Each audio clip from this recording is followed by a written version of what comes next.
로마서 7장 1절부터 6절까지의 말씀입니다.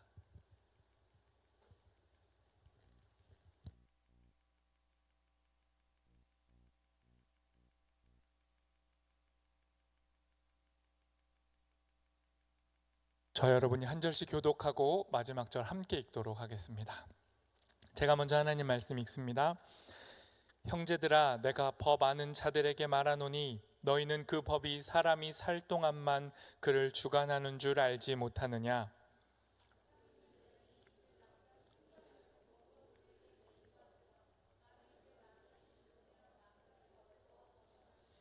그러므로 만일 그 남편 생전에 다른 남자에게 가면 음녀라. 그러나 만일 남편이 죽으면 그 법에서 자유롭게 되나니 다른 남자에게 갈지라도 음녀가 되지 아니하느니라.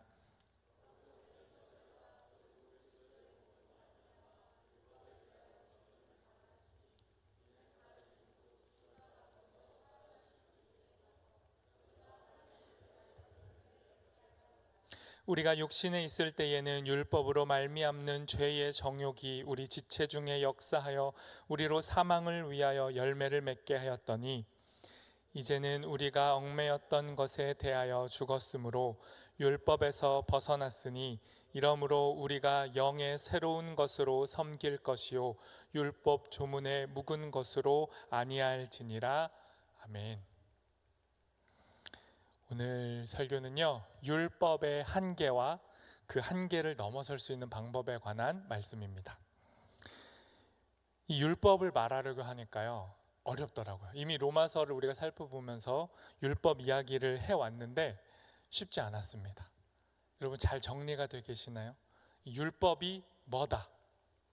제가 율법은 이런 게 아니다. 오해를 거둬라. 뭐 이런 얘기 많이 했는데 아마 아직도 여러분 안에는 율법 안 좋은 거, 은혜 좋은 거, 우리 구원받는 건 율법 아니고 은혜로, 믿음으로 이렇게 아주 명확한 분리적인 이해를 가지고 계실 거라고 생각을 합니다. 그래서 제가 이걸 어떻게 돌파하고 설교를 할까 고심 끝에, 평소엔 잘 안 그러거든요. 근데 이제 설교 주제가 워낙 어려우니까 이제 아내에게 도움을 요청했어요. 그래서 아내한테 여보, 내가 율법 설교를 해야 되는데 잠깐만 들어보라고, 네, 이렇게 풀어갈 건데 어떤지 들어달라고 하고 시작을 딱 했습니다. 그러니까 시작이 이거였어요. 여보, 율법이 뭐라고 생각해? 질문부터 아내 표정이 굉장히 안 좋았습니다. 어둡고 약간 짜증이 섞인, 나를 뭘로 보고 이런 질문을 하지? 약간 그런 느낌? 그러면서 이렇게 얘기하는 거예요. 율법? 그 사람이 만든 거잖아. 그 융통성 없이 그 문자 조항에 매어가지고 그 사람을 가두는 거 아니야. 이렇게 얘기하는 거예요. 그럼 이제 올바른 남편은 어떻게 반응해야 됩니까? 아, 그렇지. 맞아. 율법엔 그런 게 있지. 먼저 이렇게 공감, 동의 먼저 하고 그 다음에 보충 설명해야죠. 그러나 좀 넓게 보면 율법에 다른 면도 있어. 이래야 되는데 제가 또 참지 못하고 아내의 그 대답에 여보, 율법은 그런 게 아니야. 내가 분명히 로마서 전에 설교했는데 설교를 잘 안 듣는 거지. 뭐 이러면서 이제 지적을 하기 시작했습니다. 율법은 그런 게 아니라고.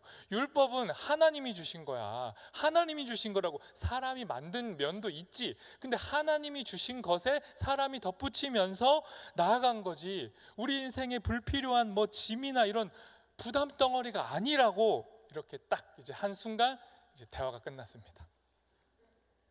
그래서 전 직감했죠. 설교가 망할 수도 있겠다. 아내부터 이런 반응인데 이거 어떻게 풀어야 되나? 율법 이거 어떻게, 이거 난감한데 이걸 어떻게 풀어야 되나? 엄청 어려워졌습니다. 물론 그 후에 아내와 대화를 통해 잘 풀었어요. 그래서 제가 회복된 상태로 오늘 말씀을 전하는 겁니다. 율법을요, 오해하지 않고 받아들이려면 큰 배경이 좀 필요해요. 그걸 세 가지로 제가 이렇게 풀어서 해볼게요. 율법은요, 언약, 계명, 율법, 이 세 가지 묶음 속에 있습니다. 저 세 단어는요, 다 똑같은 의미로 쓰이기도 하고 구별해서 쓰이기도 해요. 미묘한 미세 차이가 존재합니다. 그런데 우리는요, 크게는 같은 의미로 받아들여요. 그래서 언약부터 제가 그동안 이 로마서를 통해 살펴본 배경으로 풀어 설명을 해볼게요. 언약이 뭡니까? 언약은 하나님을 전혀 모르는 사람들에게 하나님이 먼저 다가가 가지고 내가 누구인지를 표현하신 거예요. 하나님의 자기소개예요. 근데 하나님이 하나님을 전혀 모르던 그 사람들에게 다가가서, 특별히 아브라함이라고 하는 그 한 존재에게 다가가서 뭘 하셨습니까? 약속을 체결하셨죠. 이제부터는 내가 너의 하나님이 되어줄게. 지금부터 내가 너의 아빠야. 지금부터 내가 너의 엄마야. 지금부터 내가 너의 참부모가 되어줄게. 일방적으로 약속을 체결하셨어요. 그리고 뭐라 그랬죠? 기억이 나세요? 몇 번 강조했는데 그 횃불 언약, 재물 반 쪼개고 사이 지나가면서 하나님 뭐라고 했어요? 쌍방간에 서로 의리 잘 지키자. 내가 네 부모니까 너 내 자식 된 도리를 제대로 해. 협박했습니까? 아니에요. 그냥 본인이 지나가시면서 내가 너의 부모고 내가 책임질 거야. 너 아무것도 모르는 핏덩이잖아. 이제 나를 알았는데 내가 널 키워갈게. 나 믿고 따라와. 이게 언약이에요. 언약 좋은 거예요? 나쁜 거예요? 지금 여러분이 들으셨을 때 언약 부담스러워요? 안 부담스러워요? 안 부담스러워, 좋잖아요. 근데 언약, 율법, 계명은 같은 선상에 있어요. 근데 율법으로 가면서 여러분이 이제 망가집니다. 율법이 뭐예요? 율법은 이렇게 체결된 관계 안에서 느닷없이 하나님이 나의 하나님, 부모가 되어주신 그 관계 안에서 새로운 관계를 형성하는 틀이에요. 그러니까 하나님을 몰랐던 사람들이 이제는 하나님만 하나님으로 고백하는 법, 이제 누가 아빠인지를 구별하는 법, 누가 내 부모인지를 이해하는 법, 그런 삶의 구체적인 규범과 규칙과 기준이 제시된 게 율법이에요. 율법 좋은 거예요? 나쁜 거예요? 여기서부터 대답이 어려워요? 좋고 나쁜 게 뭐가 있습니까? 이게 자연스러운 언약 이후의 방향성이죠. 그 다음 계명은 뭡니까? 계명은요, 율법의 세부 조항 같은 거예요. 수많은 율법이 있죠. 구약의 이제 유대인들은 613개로 자기들이 정리했어요. 구약 전체 중에 율법 계명 조항이 한 613개 정도 됩니다. 정리해 놨는데 그 중에 대표적인 계명이 뭐예요? 10계명이죠. 압축하고 압축했어. 율법을 또 압축해요. 10개로. 그 중에 그걸 또 압축해요. 2개로. 그럼 계명이 뭐가 됩니까? 하나님 사랑과 이웃 사랑이 되는 거죠. 그러니까 요약하면 하나님이 우리와 체결하신 그 언약이 우리 삶에서 이루어지는 방식은 압축하면 뭐예요? 하나님 사랑하고 이웃 사랑하는 거라고요. 그게 율법이 담아내고 있는 거예요. 그런데 문제가 뭐예요? 우리는 언약을 일단 까먹습니다. 언약부터 잊어요. 은혜로 시작된 게 율법이다, 이런 개념을 지워요. 그리고 그냥 부담스러운 하나님 사랑, 이웃 사랑이라는 이 계명을 마음에 새겨요. 그래서 어그러지기 시작합니다. 하나님의 자녀로 살 수 있는 방법이 하나님이 일방적으로 다가왔다는 걸 까먹어요. 그리고 어떻게 생각합니까? 율법과 계명을 잘 지킬 때에만 하나님의 자녀야. 내가 잘해야 하나님 아들, 딸이지. 부담을 가져요. 그리고 더 나아가서 어떡합니까? 그 세부적인 문자 조항들을 몇 가지를 지켜낼 때 자기를 만족해요. 나 잘 살고 있다. 내가 여러 가지는 부족하지만 이런 조항들을 지키고 있으니 난 하나님의 자녀가 맞아. 이런 착각을 하고 사는 겁니다. 그리고 나아간 다음에 어떻게 해요? 이 조항 잘 안 지키는 사람들을 심판하고 판단하죠. 그리고 어떻게 합니까?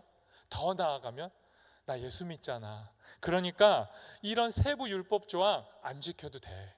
613개 이제 너가 나를 얽매일 수 없어. 난 자유로워. 이렇게 자기 자신을 받아들여요. 그러면서 율법을 버리는데 뭐까지 버려요? 율법의 정신, 하나님 사랑과 이웃 사랑까지 같이 버려요. 예수님을 통해 우리에게 전달된 이 사랑의 율법, 사랑의 계명을 우리가 지워버려요. 지우다가 안 지워질 때가 있죠. 너무 선명하게 말씀해 이웃사랑해라 이러면 어떻게 해요? 진짜 과거의 율법처럼 받아들여요. 그래서 부담스러워합니다. 어떻게 사랑하라는 거야? 이거 못 사랑해. 이렇게 예수님을 통해 전달된 새로운 계명과 율법 앞에서 또 우리는 무너집니다. 그리고 이렇게 해요. 이걸 지키긴 해야겠는데 지킬 수는 없는 내 상황과 처지 사이에서 그냥 갈등해요. 그리고 뭔가 이걸 넘어설 방법을 찾지 못한 채 그냥 살아요. 이게 문제입니다. 제가 어제 이 설교를 이제 계속 반복을 해야 되겠는 거예요. 이거 좀 설명 잘해야겠어서 중요한 것 같아서. 그래서 제가 이제 둘째 이한이는 이렇게 안고 우유를 먹여야 되거든요. 이렇게 먹이면서 이제 설교를 연습했습니다. 그래서 이제 2달 된 아이에게 방금 한 설교를 제가 읊었어요. 그리고 쭉 설교하면서 얘기를 해줬습니다. 율법은 이런 거야, 하나님의 마음은 이런 거야, 이렇게 얘기하는데 이한이가 웃는 거예요. 엄청 환하게, 뭔가 알아들었다는 듯이. 그 마음이 너무 좋은 거예요. 비웃지 마세요. 당연히 못 알아들었겠죠. 저도 그거나 구별하죠. 근데 제가 부드럽게 설교를 하니까 얘가 이제 그 아빠의 음성에 반응을 한 것 같아요. 그런데 만약에 제가 진심으로 이한이한테 걔를 보면서, 이한아, 내가 널 정말 사랑한다. 내가 네 아빠야. 너 아무것도 선택권이 없었는데 내가 널 그냥 내 자식으로 만들어냈어. 내가 이제 너의 아빠야. 그런데 이제 네가 할 일이 있어. 잘 들어. 네가 지켜야 될 율법을 지금부터 알려줄게. 너는 분유는 정확하게 150ml를 먹어야 돼. 150ml를 조금 넘어도 안 되고 적어도 안 돼. 꼭 다 먹어야 돼. 네 컨디션에 상관없이 다 먹어야 돼. 그리고 다 먹은 다음에 하루에 2번 이상 똥을 싸야 돼. 이거 안 하면 너 병원 가야 된다. 아빠 힘들어져. 지켜줘. 그리고 잠은 통으로 자줘. 제발. 새벽에 풀로 자란 말이야. 중간에 깨지 마. 그건 너의 죄야. 잘못이야. 죄 범하지 마. 이렇게 얘기합니다. 그리고 옆에서 멍하니 보고 있던 둘째 이준이까지 불러요. 아들 이리 와. 앞에 앉아. 아빠가 널 사랑해. 근데 잘 들어. 이제 너도 웬만큼 컸어. 그러니까 더 이상 기저귀 차는 게 아니야. 이제 기저귀 떼야 돼. 기저귀 값도 비싸. 근데 꼭 비싸서 말하는 건 아닌데, 앞으로는 이제 너도 저 좌변기에 가서 응아를 하고 소변을 봐야 돼. 알았지? 물론 몇 번 실수하는 건 눈 감아줄게. 그런데 만약에 내년까지 실수하면 넌 내 자식이 아니야. 내 아들이 아니야. 집을 나가. 막 제가 이렇게 말합니다. 진지하게. 그리고 이제 너도 유치원 갈 때가 되고 있잖아. 그러니까 대한민국에서 살아남으려면 한글을 떼야 돼. 지금부터 한글을 준비하도록 해. 영어도 가능하면 하면 좋지. 지금부터 열심히 해봐. 이 모든 걸 지키지 못하면 이한이, 이준이 다 너희 둘은 내 아들이 아니야. 이걸 지켜야 돼. 라고 제가 얘기하는 겁니다. 정상적입니까? 아니잖아요. 그런데 여러분이 아버지라고 고백하는, 언약을 체결해서 네가 내 아들이야 라고 시작했던 그 하나님을 이렇게 이해해요. 부담스럽죠.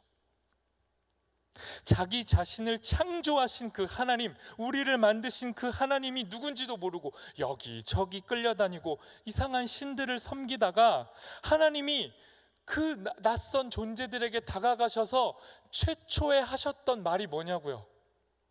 율법이에요, 계명이에요. 이런 거 지켜. 그 말부터 하지 않았잖아요. 하나님이 하나님의 백성으로 삼고자 하는 사람들에게 다가가서 처음으로 한 말이 뭐예요? 이건 좀 맞춰주세요. 처음으로 한 말이 뭐예요? 힌트를 드리겠습니다. 미국의 대중문화의 대작, 걸작, 스타워즈에 등장하는 대사입니다. 하나님이 우리에게 다가오셔서 처음으로 하시는 말이 뭐예요? 알아요? 웃으시길래. 그래요. I'm your father. 내가 네 애비다. 잠깐만요. 지금 비웃으신 이유는 뭐예요? 발음 아니에요? 그냥 그 대사가 민망했어요? 네, I'm your father. 내가 네 아빠야. 이게 시작이었어요. 그리고 이게 하나님 우리에게 던지시는 마지막 대사예요. 근데 우리는 중간에 자꾸 무슨 대사를 집어넣는 겁니까? 이상한 대사들. 요거 잘해. 요거 잘해야만 해. 요거 못하면 탈락. 그게 하나님의 말씀으로 들으니까 일이 꼬이고 율법의 진위가 자꾸 퇴색된다고요. 율법의 진위는 못 지키면 끝이야. 너 내 아들 아니야가 아니에요. 너 내 아들인데 내 아들로 사는 길이 이러이러한 삶이니 이러이러한 삶으로 나의 아들로서의 삶을 풍족히 누렸으면 좋겠어 라는 게 진심이라고요. 그런데 우리는 언제나 뒤엉켜요. 바울은요, 이런 우리에게 말합니다. 율법 그 자체가 잘못됐다고 말하지 않고 율법이라는 것을 어그러뜨린 우리의 죄, 근원적인 우리 죄라고 하는 하나님과 우리 사이의 관계의 어긋남, 관계의 단절 때문에 우리가 율법을 안 좋은 것으로, 부담스러운 것으로 이해한다는 거예요. 그래서 바울은요, 죄를 말하고 싶은데 그 죄에 쩌든 우리가, 이 당시 유대인들이 율법을 오용하고 있었기 때문에 율법이라는 큰 단어를 가지고 와서 율법과 은혜, 율법과 예수 그리스도로 대조해서 설명할 뿐이지 율법이 잘못됐다는 말이 아니에요. 이 관계가 잘못됐다는 거예요. 이걸 바로 이해하고 오늘의 본문 1절부터 3절을 읽어볼게요. 바울이 어그러진 우리의 관계를 표현하기 위해서, 율법을 오해하는 우리를 위해서 예를 가지고 왔습니다. 1절부터 3절 세 번역으로 읽어보겠습니다. 시작.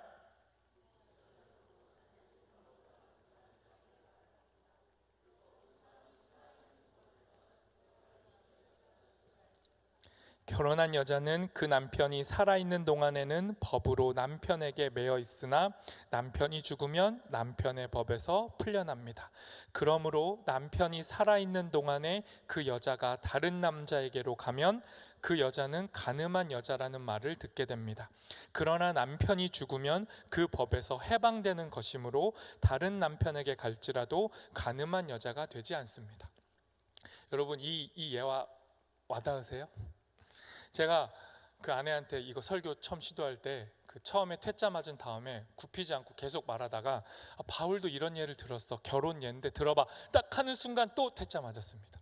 아니 그거는 옛날 얘기고, 그 바울이 진짜 시대, 요즘 누가 이런 예화를 드니, 예화부터 마음에 안 든다는 거예요. 제가 쓰는 예화가 아니고 성경에 있는 예화인데.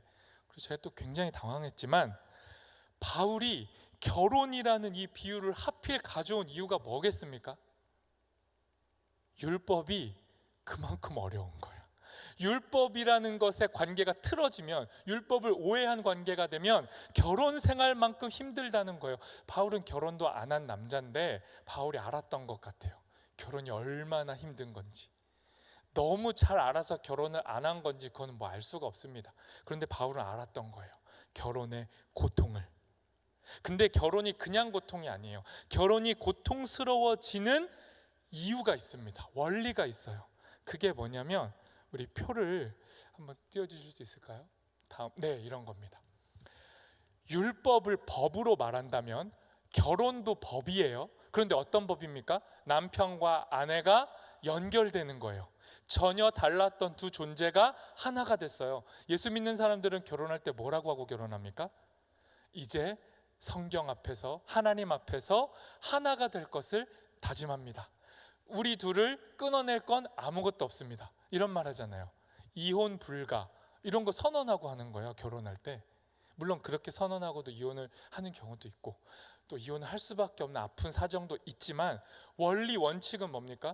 저 아내와 남편이라는 법 테두리 안에 어찌 보면 일차적으로 갇히는 거예요. 도망 못 갑니다. 이게 결혼이에요. 근데 바울이 이걸로 예를 드는 거예요. 우리가 저 결혼 생활에 갇혔다. 율법 안에 갇혔다. 어떤 결혼일 때 갇혔다라고 표현합니까? 남편과 아내가 사이가 안 좋을 때. 남편은 진짜 생각했던 그 남편이 아니었고, 아내도 생각했던 그런 아내가 아니어서 너무 괴로울 때, 그런데 도망치고 싶어도 못 도망칠 때. 이 당시 유대 사회는 남편이 죽어야만 아내가 벗어날 수 있었어요. 다른 남자에게 시집을 갈 수 있다고요. 그런 얘기를 하는 거예요. 얼마나 괴롭냐. 이게 율법이라는 관계에 매어버리면 이런 일이 벌어진다는 거예요. 그런데 이 남편이 죽었어. 그 남편, 아내라는 도식에서 벗어날지라도 완전히 벗어나지 못해요. 새로운 남편이 등장합니다. 그걸 다음 표로 한번 볼까요? 이런 겁니다. 네, 띄워주시겠어요? 네. 남편과 아내라는 법칙에서, 율법에서 벗어날 수 있어요. 그런데 우리가 예수를 믿는다는 건 뭐냐면요, 새로운 율법으로 들어가는 거예요. 예수 그리스도는 율법의 파괴자가 아니라 율법의 완성자예요. 율법을 우리에게 던지시는 거예요, 더 견고하고 완전하게. 근데 그게 뭐예요? 이제 만약에 남편과 아내 사이에서 남편이 너무 괴로운 인간이었는데 남편이 죽었어요. 그래서 새로운 남편을 맞이했어요. 그게 끝이 아닙니다. 진정한 새로운 남편인 그리스도라는 새 신랑이 있는데 그 신랑으로 우리가 묶이는 거예요. 새 신랑이신 예수님이 우리를 가만히 안 둬요. 더 큰 계명을 요구해요. 전에 있던 남편들이 요구하지도 못했던 더 큰 계명과 율법을 요구해요. 그 율법이 뭡니까? 요한복음 13장 34절이에요. 같이 읽어보겠습니다. 같이 읽습니다. 시작. 새 계명을 너희에게 주노니 서로 사랑하라. 내가 너희를 사랑한 것 같이 너희도 서로 사랑하라. 부드럽게 읽으니까 부드러운 말 같지만 그렇지 않습니다. 정말 어려운 계명, 진짜 지키기 어려운 율법이 예수 믿을 때 주어져요. 예수 믿으면 율법을 안 지켜도 되는 게 아니고 더 큰 율법을 지켜야 돼요. 예를 들어 볼까요? 부자 청년이 있었습니다. 율법을 굉장히 사랑하고 잘 지키던 나름 준수하고 훌륭한 사람이었어요. 우리로 치면 교회 잘 다니고 교회 신앙생활 잘하는 아주 신앙적인 사람이었단 말이에요. 근데 그 사람에게, 그 청년에게 예수님이 뭐라고 했습니까? 하나님 똑바로 사랑하세요. 똑바로 사랑하는 게 뭐예요? 당신의 재물을 버려요. 부자였거든요. 부자에게 돈 버리고 가난한 사람 다 나눠주고 하나님을 따르래요. 이게 쉬운 말입니까? 이게 쉬운 율법이에요? 부자에게? 근데 예수님이 그걸 요구하는 거예요. 또 볼까요? 구제하고 11조하고 금식하면서 정말 정의롭고 바르게 남에게 막 보여주려고만 한 것도 아니고 진정성 어리게 신앙생활 한 바리새인에게 예수님이 뭐라고 했는 줄 알아요? 너 잘하고 있는데 너 원수까지도 사랑해야 돼. 너 지금 네가 사랑할 만한 사람들한테 구제하고 헌금하고 11조하고 젠틀하게 하는 걸로 너를 만족해 하는 것 같은데 아니야. 너를 미워하고 너를 내게 반기를 드는 그 원수도 사랑해야 돼. 율법을 던졌어요. 또 언약, 율법, 계명을 잘 알고 있다고 자부하던 그 당시의 유대인들 그 모두에게 이렇게 말했어요. 너희가 10계명에 살인하지 말라는 계명은 알고 있지? 그거 너네 지키는 거 알아. 너네 살인 안 하는 거 내가 알아. 그런데 너희가 마음으로 누군가를 미워한다면, 너희가 마음으로 누군가에게 바보라고 말하고 있다면, 너희가 누군가를 향해 손절을 하고 있다면 그건 살인이야. 너희가 살인을 저지를 수 있어. 이렇게 말한 겁니다. 또 말합니다. 너희가 눈으로 보고 마음으로 음욕을 품었다면 그건 이미 간음한 거야. 실제적으로 누군가와 부적절한 성적 관계를 맺은 것 그것만 간음이 아니라 너희의 마음으로 품은 음욕도 간음이야. 이렇게 전에는 상상할 수도 없었던 무거운 율법을, 계명을 예수님이 우리에게 요구하신 거예요. 예수 믿으면 율법 안 지켜도 됩니까?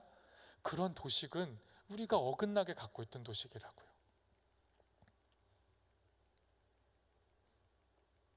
그런데 예수님이요, 이 율법이라는 전 남편보다 더 강력한 남편으로 우리에게 오셔서 말씀하시는 게 있어요. 서로 사랑해라. 더 큰 이 율법을 주시면서 그 율법을 실천할 수 있는 방법도 알려주셨어요. 잘못된 율법의 관계를 벗어날 수 있는 길을 제시하셨습니다. 그게 오늘의 본 마지막 절입니다. 로마서 7장 6절 새 한글 성경으로 같이 읽어보겠습니다. 같이 읽습니다. 그러나 이제 우리는 율법에서 풀려났습니다. 우리가 얽매였던 율법에 대해 죽음으로써 말입니다. 그리하여 우리는 종노릇하되 성령님의 새로운 방식으로 하지 글자로 된 율법의 낡은 방식으로 하지 않습니다. 여러분, 이 말을 잘 읽어보세요. 우리는요, 율법, 그냥 율법 말고 어그러진 관계에 매였던 그 율법에서는 벗어났어요. 거기서 벗어났는데 그게 끝이 아닙니다. 더 큰 율법의 세계로 들어가게 됐대요. 다시 말하면 과거에는 진짜 종노릇 했거든요. 얽매여 살았어. 그런데 예수 그리스도를 만나면서 어떻게 되냐? 예수의 종이 됐대요. 근데 예수의 종이 된 사람에게 주인이신 예수님이 요구하시는 게 있대요. 그게 뭡니까? 서로 사랑하라는 거예요. 이 불가능한 걸 요구하는 거예요. 그런데 이걸 지키려면 어떻게 해야 됩니까? 예전에는 글로 된 그 문자를 지키면 됐어요. 아, 이웃을 사랑하는 건 요 정도야. 요 정도 선에서 잘하면 돼. 11조도 해주고 구제도 해주고 가난한 사람 보면 좀 도와주고 긍휼히 마음을 여겨주고 그러면 돼. 이렇게 써 있었던 글자, 그거 지키면서 뿌듯했던 우리에게 그 글자를 넘어서는 율법을 던지신 거예요. 마음으로 미워해도 살인이고 눈으로 음욕을 품어도 간음인 것처럼 너희가 누군가를 사랑하는 건 진실로 사랑해야 돼 라고 말도 안 되는 법을 우리에게 던지신 거예요. 그리고 이 율법을 지킬 방법이 뭐라고 했습니까? 방금 읽은 본문에서 과거의 방식이 아니라 성령님의 새로운 방식으로 행하라. 성령님을 통해서만 율법을 지킬 수 있다는 거예요. 이 뻔한 이야기가 무엇인지 저를 교보제로 써서 이야기해 보도록 하겠습니다. 제가 결혼 전에 서울숲 아시죠? 그 성수 굉장히 핫하잖아요. 이제 거기에서 아내랑 엄청 데이트를 많이 했습니다. 근데 제가 이제 결혼을 해야겠다라고 강하게 마음을 먹고 이제 이 여자의 마음을 이제는 얻어야 된다. 그러니까 프로포즈는 아니지만 강력한 한방, 이 여자가 나에게 어떤 반할 수 있는 무기를 이제 준비했어요. 그래가지고 서울숲 자주 가는 그 이제 벤치에 앉았습니다. 이렇게 노을이 이렇게 지고 석양이 이제 지는 굉장히 멋진 배경 속에 이제 벤치에 이렇게 마주보고 앉았어요. 긴 벤치에 옆으로 앉은 게 아니고 이렇게 마주보고 앉았어요. 그림 그려지세요? 아니 디테일이 중요하니까 이게 이래야 오늘 율법을 이해할 수 있단 말이에요. 그렇게 딱 마주 앉았단 말이에요. 그리고 제가 고백했습니다. 오글거림도 주의하시고 뭐 욕하지 마시고 그냥 들으세요. 알았죠? 여러분도 나중에 다 그렇게 하실 거예요. 제가 딱 아내를 마주 보고 아내의 눈을 이기르글 타는 눈으로 보면서 얘기했습니다. 물론 그 전에 많은 대화를 했죠. 아내가 그동안 뭐 아팠던 거, 성장하면서 어린 시절 뭐 신앙생활하면서 겪었던 상처들 이런 거 쫙 얘기한 거예요. 누구나 그게 있으니까. 그러면서 이제 눈물이 글썽글썽한 이제 그녀를 보면서 제가 이제 이런 멘트를 날리는 겁니다. 내가 너의 상처까지 책임질게. 내가 너의 그래요, 비웃으세요. 괜찮아요. 내가 상처보다 더 큰 사랑으로 너의 상처를 덮을 거야. 그때 저 목사니까 목사답게 얘기하는 거예요. 그 어떤 인간도 회복되는 방법은 그 아픔에서 상처를 덮는 것밖에 방법이 없어. 그러니 내가 사랑으로 너의 상처를 덮을게. 저는 진심이었고 약간의 오바성이 있지만 자신이 있었어요. 제가 이 여자를 정말 사랑할 수 있다는 자신이 있었어요. 정말 사랑했으니까 그때는 지워주세요. 어떻게 하죠? 편집할 수도 없고. 네. 그때 저의 마음은 지금보다 더 진심이었다고요. 막 뜨거웠단 말이에요. 그냥 그 여자만 막 바라보는 거예요. 네, 수습이 안 됩니다. 네, 그냥 가도록 하겠습니다. 그렇게 제가 고백을 했고 결혼에 성공했단 말이에요. 아내가 그 말을 진심으로 믿었고 그렇게 이제 결혼했어요. 목사 믿을 게 뭐 있습니까? 정말 말로 설득한 거예요. 그래서 결혼했어요. 그런데 결혼은 여러분 뭡니까? 실전이에요. 정말 실전이란 말이에요. 그러면 결혼을 했죠. 그럼 전 약속을 지켜야 돼요. 언약을 체결했으니까 아내에게 내가 너를 책임질게. 너의 상처까지 내가 끌어안을게. 너의 상처로 인해 쓴뿌리가 드러나면 내가 싸우는 게 아니고 우리 아내가 많이 힘들었구나, 이런 게 아픔이 있었구나 하면서 하나님처럼 끌어안아줄 수 있을 거라고 생각했어요. 그런데 실제 상황은 어떻습니까? 나름 몇 번은 이해하려고 해요. 참기도 하고 용서도 합니다. 그런데 그게 계속 반복돼요. 매일 마주합니다. 아내를 눈 감고 눈 뜰 때부터. 그러면서 저는요, 아내의 장점과 사랑스러움보다 단점만 계속 부각되는 겁니다. 예쁘고 좋은 점은요, 오래 봐야 되고 자세히 봐야 되고 깊이 봐야 돼요. 그래야 아름답대요. 연애할 땐 안 그렇죠. 그냥 다 예쁘지만 결혼 후에 어떤 사람이 정말 사람을 사랑하려면 오래 봐야 된단 말이에요. 그런데 결혼하고 나면 오래 못 봐요. 너무 분주하고 바쁜데 단점은 막 가시들은 빨리빨리 돋아나니까 제가 그것만 보는 겁니다. 그리고 어떻게 됩니까? 전투를 해요. 정말 파괴적인 전투를 합니다. 내가 정말 이 정도까지 아내에게 욕을 할 수 있나? 이렇게까지 내가 쓴소리를 할 수 있나? 아니 아내가 나에게 이렇게까지 날 대할 수 있나? 막 전쟁을 합니다. 그러면 보통의 결혼 생활은 어때요? 그 정도까지 가면 시대가 많이 좋아져가지고 거기서 그냥 이혼을 합니다. 이게 결격 사유도 아니고 요즘은 뭐 그냥 자연스러운 것 같아요. 아주 자연스럽진 않지만 그래도 선택지로 선택해요, 사람들이. 그런데 저는 그냥 목사니까 이혼할 수 없어 그런 게 아니고, 제가 정말 이 아내를 사랑하고 하나님 앞에 다짐하고 서로 그렇게 언약을 체결하고 결혼했기 때문에 그냥 그 이혼을 선택하는 게 아니라 그 관계 속에서 계속 살아가려고 분투를 한단 말이에요. 도망칠 수 없어요. 계속 분투를 해요. 그런데 어떻게 됩니까? 잘 안 돼요. 정말 잘 안 돼요. 계속 쓰러져요. 그런데 여기서 벗어날 길이 있어요. 그걸 이 표로, 마지막 표로 좀 봐보도록 하겠습니다. 바로 이겁니다. 똑같아요. 아내와 남편, 그리스도, 이 새로운 율법의 관계에서 사는 건 똑같다고요. 그런데 언제가 전쟁이고 괴롭냐면 남편과 아내가 서로 잘해보려고 할 때, 서로 가까워지려고 할 때, 서로 사랑하려고 애쓸 때, 그냥 그것만 보는 거예요. 그러면 실망하고 실패하고 넘어집니다. 자기에게도 실망하고 타인에게도 실망해요. 안 돼요. 그런데 언제 해결이 되냐면 두 남녀가요, 그리스도에게 묶여 있음을 인정할 때, 아내가 우리끼리 좋아서 결혼한 게 아니지, 예수 그리스도가 우리를 묶어주셨지, 예수 그리스도가 우리를 하나님 나라로 부르셨지, 이걸 인정할 때, 그러면 어떻게 됩니까? 너무 괴로울 때 그냥 짜증만 내지 않고요, 돌아서서 기도를 해요. 한탄을 해요. 하나님, 너무 힘들어요. 이거 어떻게 넘어서요? 도와주세요. 좀 도와줘 보세요. 하나님만 우리 관계, 우리 가정에 진짜 주인 되시고 해결이에요. 제가 인정합니다. 이제 서울숲에서 아내를 유혹할 때는 제가 할 수 있다고 생각했는데 안 돼요. 안 돼. 하나님이 해주세요. 이렇게 제가 인정하기 시작할 때, 저 도표에서 방금 본 것처럼 제가 아내만 바라봤으면 가까워질 수 없었던 그 간극이 그리스도를 바라보니까 좁혀져요. 계속 싸우지만 좁혀져 간다고요. 그리고 궁극적으로는 그리스도 안에서 아내와 저는 만나게 될 겁니다. 이게 예수 그리스도가 던지신 율법의 가능성이에요. 본심이에요. 맨날 싸워라 그 얘기가 아닙니다. 그리스도 안에서 하나가 될 수 있다. 그러니 여러분, 방금 봤던 그 도표를 남편과 아내의 관계로만 보시면 안 돼요. 우리가 이 땅을 살아가는 동안 얽매이는 것 같은, 율법에 매인 것 같은 아픔을 느끼는 자리가 많아요.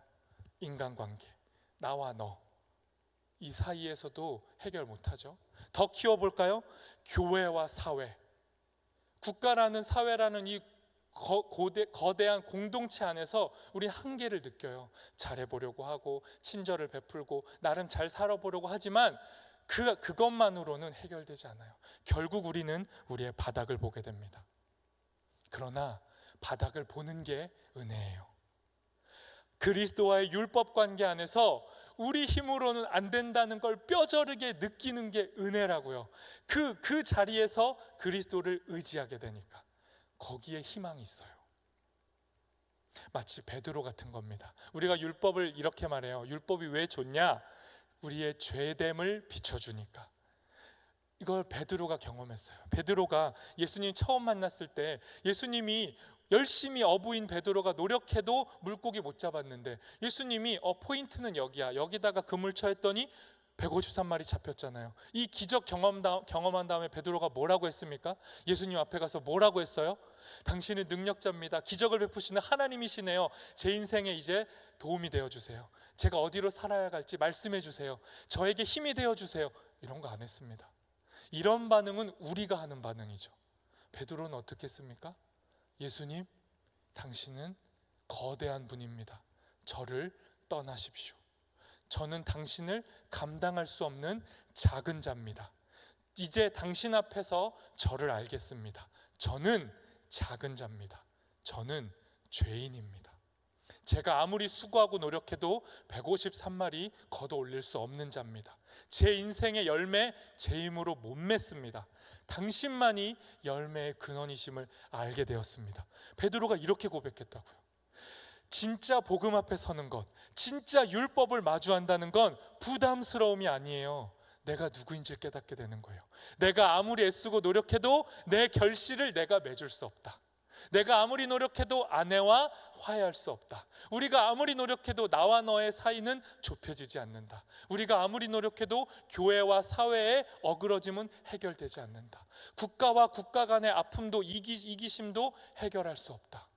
나름의 법으로, 상식으로, 인격으로, 교양으로, 인권으로 해결하려 하지만 과학의 지식과 기술로 어떻게든 이 사회의 부조리를 이겨보려 하지만 궁극적으로 우리는 해결할 수 없는 존재다 라는 걸 하나님의 율법이 우리에게 보여주는 거라고요.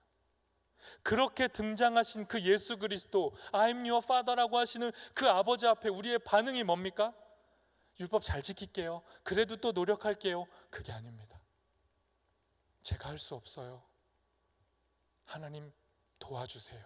성령 하나님 이 갈등을 해결해 주세요. 이렇게 반응하는 것, 이게 우리가 율법의 한계를 넘어서는 길이에요.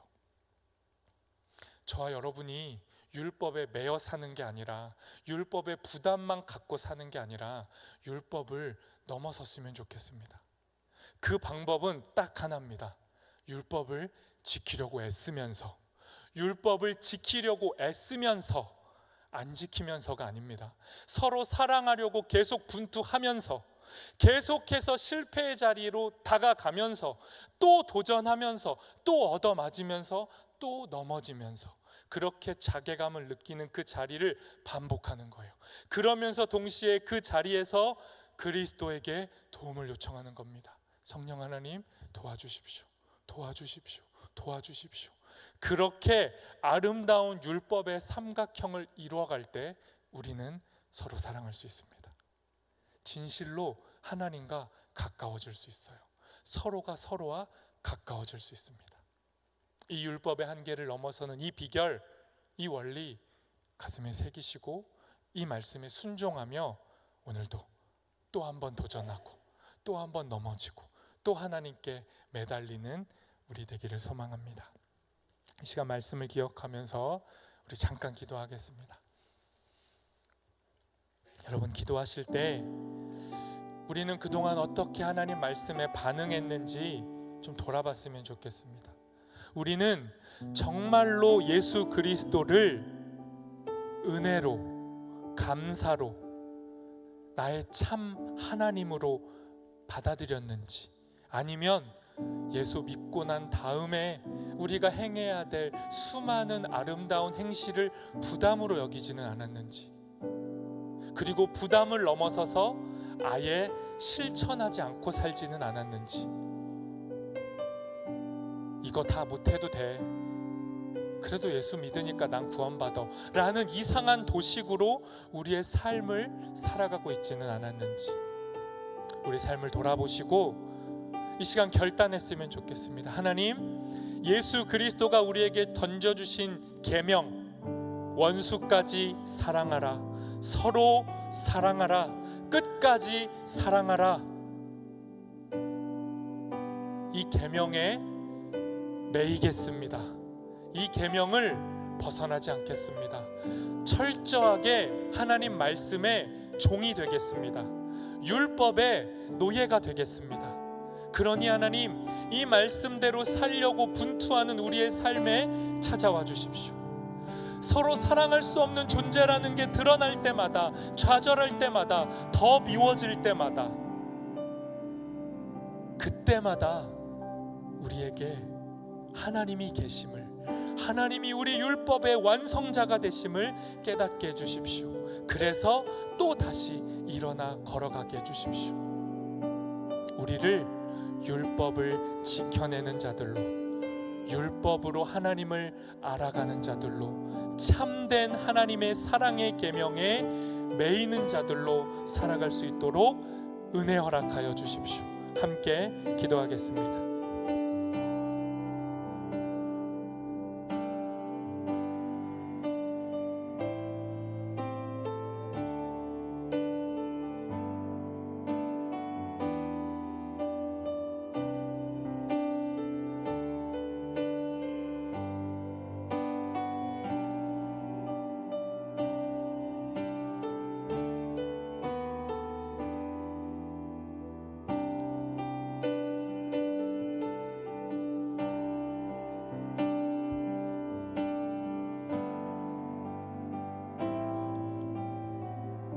성령 하나님, 우리를 도와주십시오. 성령 하나님, 우리를 도와주십시오.